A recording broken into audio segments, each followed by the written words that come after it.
all my friends who come and get my paintings and they say, just let me hang it in the house for a while. I can never get them back.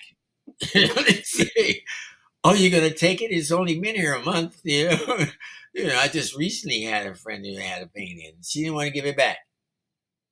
And I said, you got to give it back. She said, but I get up in the morning and it inspires me. Well, that to me says everything. That says everything to me. I said, you going to pay for it?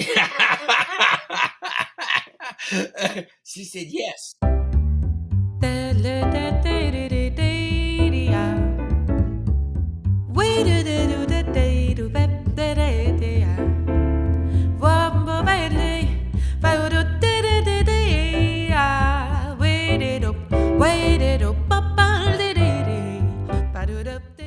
I think that I always listen to jazz when I'm working and when I'm not working. Music is on in my house and studio all day long. So it's just part of my life, you know. It's not separate. Music and art and jazz is all part of my whole life. Music, every note has a color. And I think that I use those notes and those colors in my work as a painter.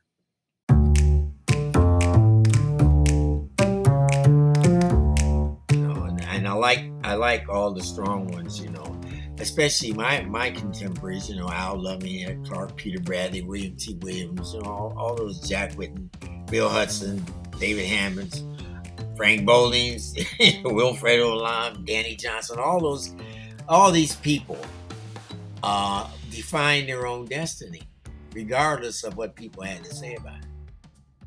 And that's the strength that I get from looking at their work, their individualism. I think that if I had to say I took something from somebody in terms of a style, I guess Kandinsky is the one that freed me to be myself because of his work. Not that I copy his work, but his spirit. It's all, I don't know, it's emotional for me, it's spiritual for me. Something happens inside of me in that moment. And I go in the studio and I put something down, I put the colors down, and they take me somewhere. And I have to go with it. I say, well, are you gonna brush it down, or are you gonna fling it down? Are you, what do you, and all of these things come into play, because I'm gonna comb it, all these things come in to me as I'm working, and I work from that energy.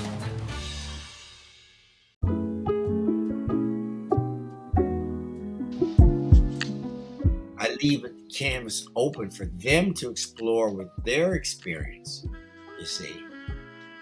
And I find that works best, because then people come back and tell me how they feel or how they think. They don't say, oh, you did this and did it. When did you do? No, they come back and say, oh, Adger, I like that color. I really feel something about that. I would like to, hang that in my house. But for me, all art is abstract. Even so-called realism, because you look at an apple, it's not the apple. You're painting your idea of the apple. It may look like an apple, but you're putting your emotion on what that apple looks like. So to me, it's all abstract. We are abstracting from life all the time, So to me, all art is abstract.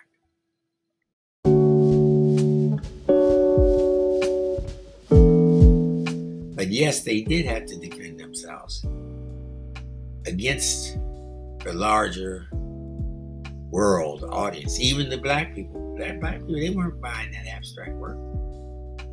I think that at the time, the idea that a black man could paint anything in terms of the white world was like, what? They were slaves. How could they paint anything? Of course, they forgot all about ancient Egypt and all that stuff. Ancient Egypt, they forgot all about that. But African Americans coming here in slavery, the idea of you able to do anything that was artistic and creative was like they couldn't accept you on that level. You see, so they yes, they got a lot of criticism for what they did, because the artists who were doing the Harlem Renaissance pictures of black people in different situations, etc., was what was being accepted by the larger art world.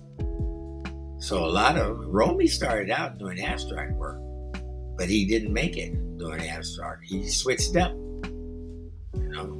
He switched up. But some of Romy's original abstract work is beautiful, but nobody was going to buy it.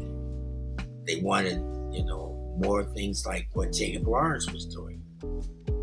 The idea of like dealing with your people. You are a conduit to your people. You represent your people.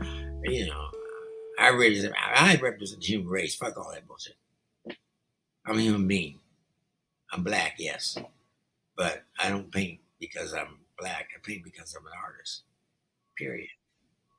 I can remember talking to different artists I know will walk in the gallery. Ed Clark told me about going to the gallery to show his work, and the woman laughed at him. She said, "This is nothing." Peter Bradley, another example, walking into a gallery and people looking at his work and say, "Oh, well, this is not black art. This is, I don't know what this is." Take that out of here. That was their feeling. They were not relating to the work. They were relating to the man. That you couldn't do this kind of stuff. I had a guy tell me, "I can't sell your abstract work. I have a hard time selling abstract work by white artists." And I said, "Really?" Yes. I said, "You're crazy." He said, "No." He said, "It's true." He said, "White people don't want to buy abstract work by black artists." I said, "I don't think that's true. That's just bullshit. That's racism."